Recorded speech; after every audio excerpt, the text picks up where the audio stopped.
Hi everyone, today I've got my stripy top on, my very special stripy top on, because we are going to France.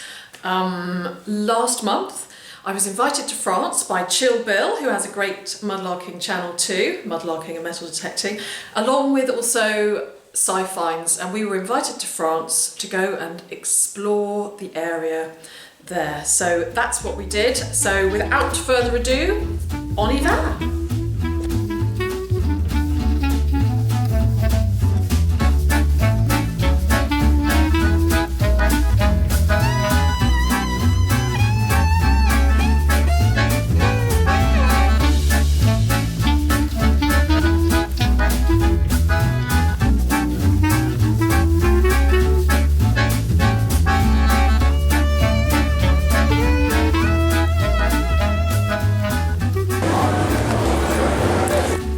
Mesdames, Messieurs, aujourd'hui, nous sommes en France et je suis avec Chill Bill et Sci-Finds, mais Chill Bill. Bonjour. Tell us what we're going to be doing.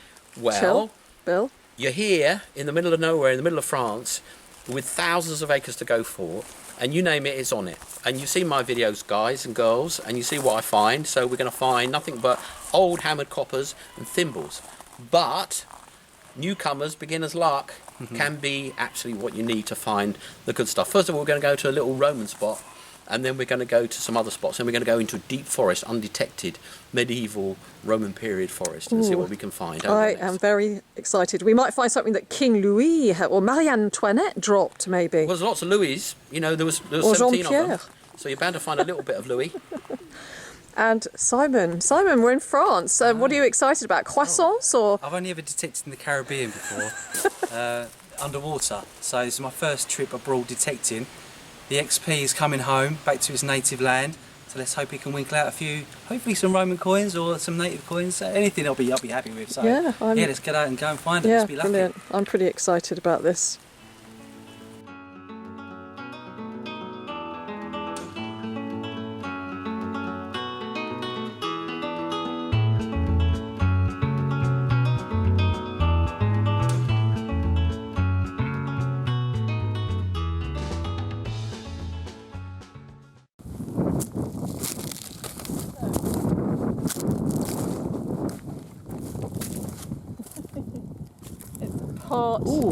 Part of a hammered coin. Oh, that's awesome. Isn't that great?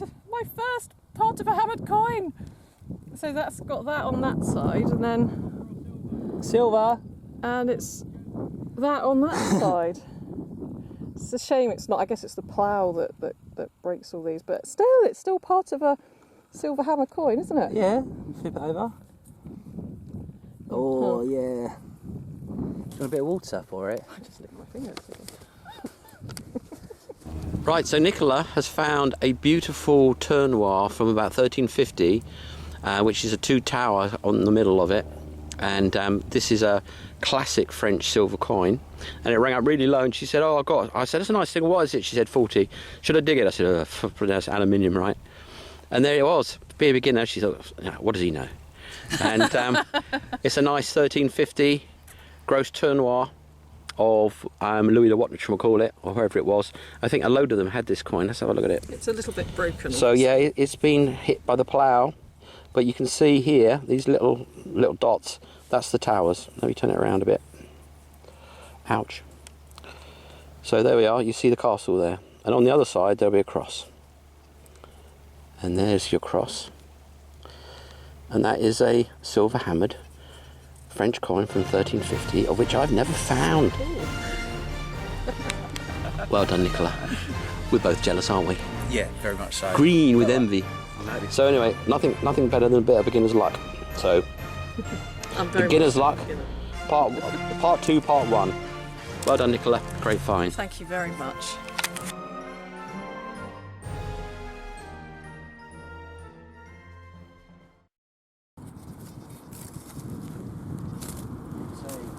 Test. Not really.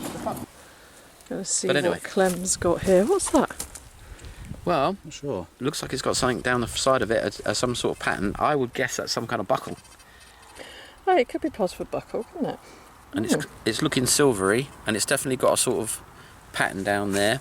But I think it's not an old pattern. It's kind of like a 1880s-ish kind of era sort of patterny thing. So it's quite thick, but it's definitely a something. It reminds me of a handle off of a jug or a tankard. Yeah, that's exactly what it is. That's exactly what it is. Made of a silver teapot. Yeah. Silver jug. Great, first find of the day then. Yeah, well done. Absolutely. Well right there. Well done, mate. Let's find the rest of the jug. Meanwhile, I'm going to go back to my little signal.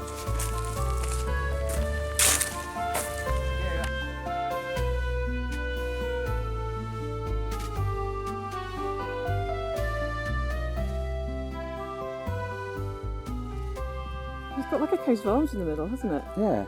And 3 or 4 towers.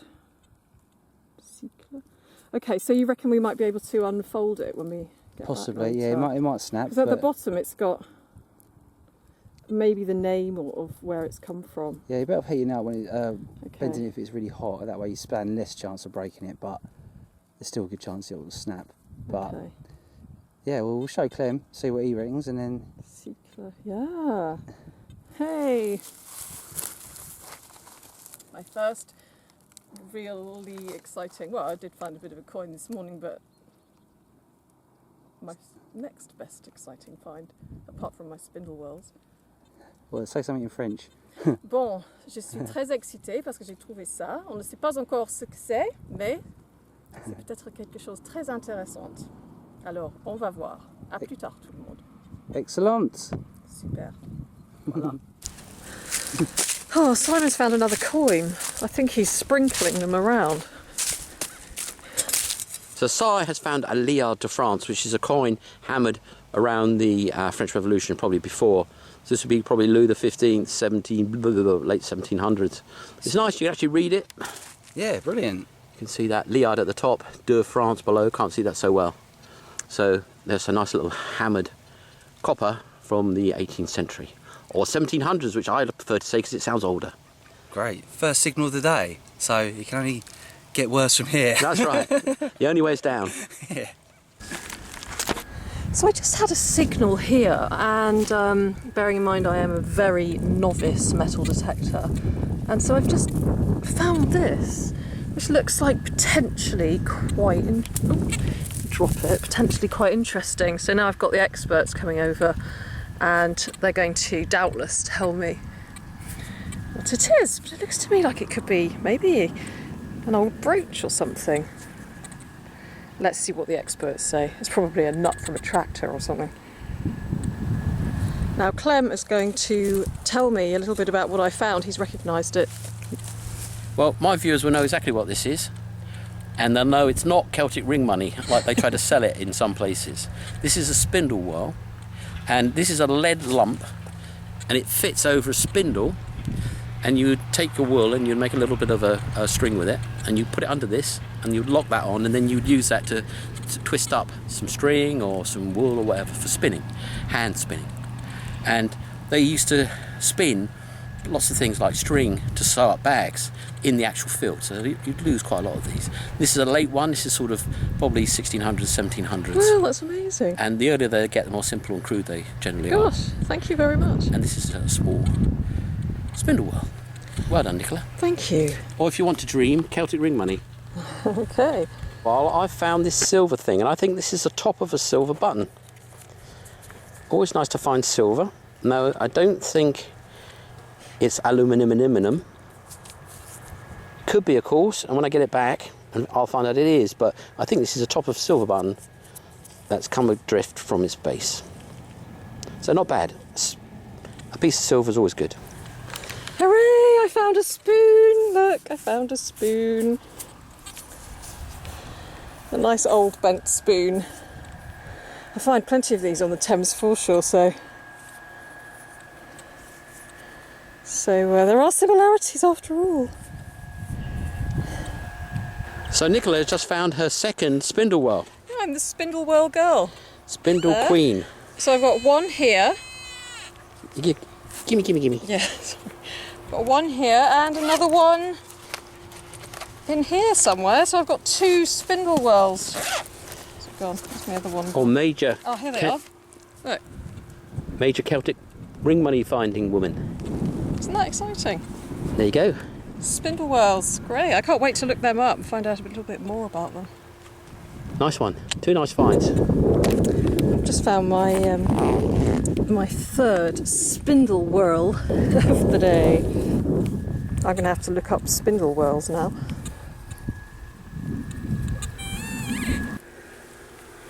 So I've just found this curious looking object which looks like it might have been part of something at some point, but part of what, I'm not sure.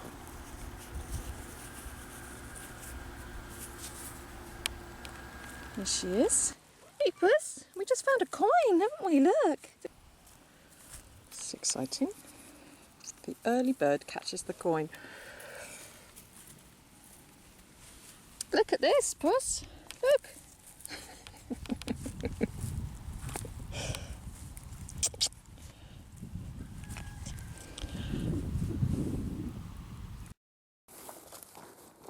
Nick's had some amazing luck again. I just And a popped little out, coin. just popped out a little coin. Can't see anything on it, mind you, but still a coin. Isn't it? Bloody hell, looks like exactly like the one I just. Hopefully I didn't. No, it was. I'm thinking that's exactly like my one. I'll go back. I can't sort of find that coin that I was found earlier. A little sleight of hand. What's that noise? Not a silver coin from 1350 like Nicola found on the same sort of number, but a lead washer.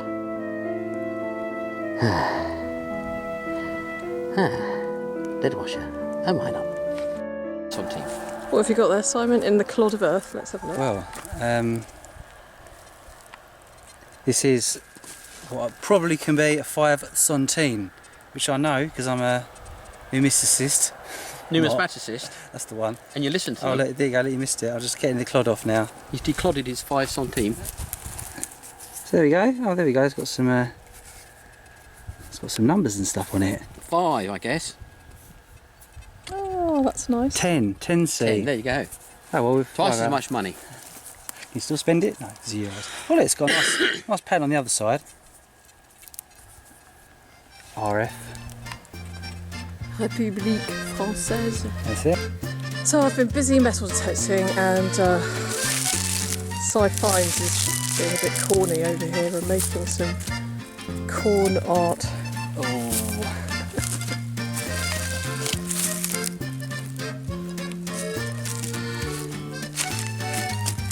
Nice one.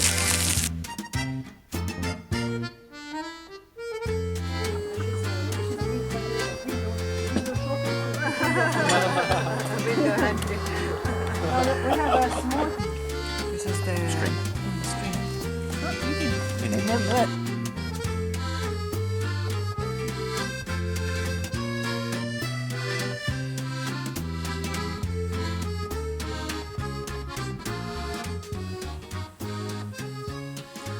I'm back home from France now, so I thought I'd do a quick roundup of some of the things that we found, or that I found, in the cornfield.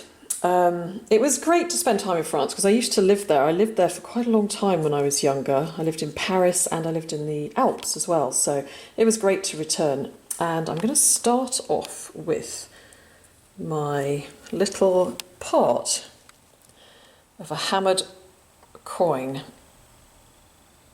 There it is on that side. And there it is on that side.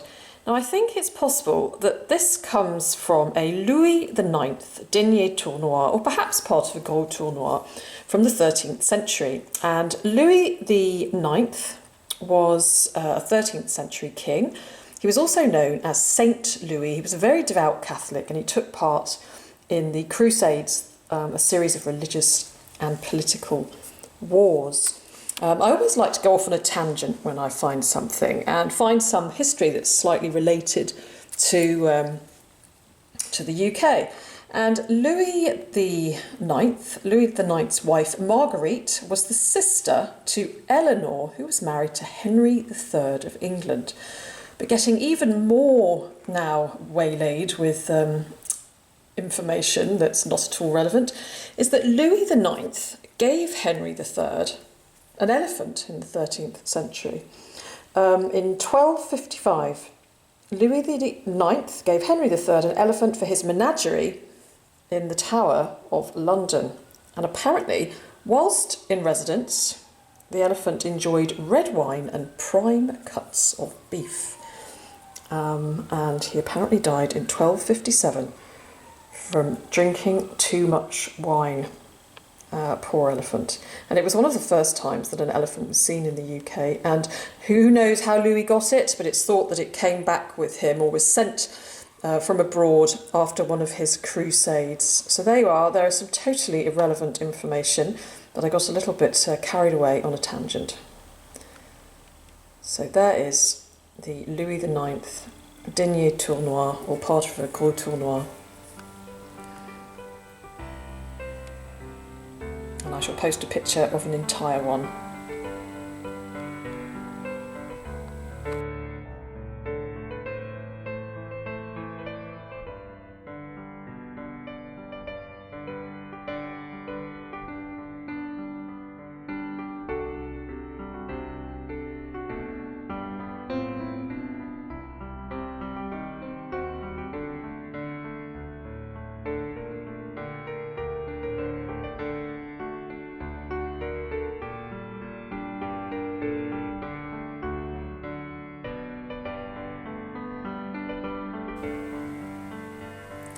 And here is my little collection of lead spindle whorls. They're rather pretty. They're very hard to date because they were used quite widespread between Roman and medieval times. These are probably medieval, I should think. So they're quite common to find, and they are very early devices for spinning. They were used with a spinning stick or a drop spindle, and nearly every woman would have had one, would have owned a handheld spinning stick. And the whorl sits at the bottom of the spinning shaft, apparently, and they're used for spinning fibres into thread or yarn.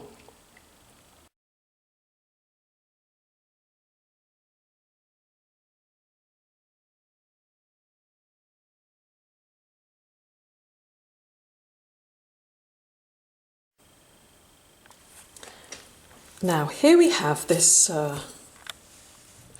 what looks like some kind of badge, medallion type of medal, and I did, against advice, manage to flatten it out a little and give it a bit of a clean up and have a closer look. So at the top there you can see that it says cycles or cycle in French, and then it has a coat of arms, and it must be the coat of arms of La Flèche, Sarthe, I think that's how you say it. So there's the coat of arms there. 4 towers up there. And then around the edge it says La Flèche Sarthe. S-A-R-T-H-E-S.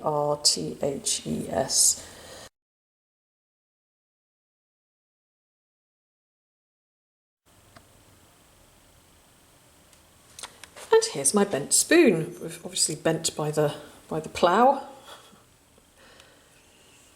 It's funny, you often find spoons and forks and knives in the most odd places, and on the Thames foreshore I'm always finding spoons, knives and forks. So clearly the farm workers are no different to those people that worked by the river. So a beautiful selection of finds there from the field. In part 2, I will show you some things which I found in the forest. But in the meantime, have a great week, and do check out the channels for Sci-Finds and also Chill Bill. They have excellent YouTube channels. I'm a huge fan, so do check them out. I'll put the links to their channels at the end of this video. Thank you and see you soon.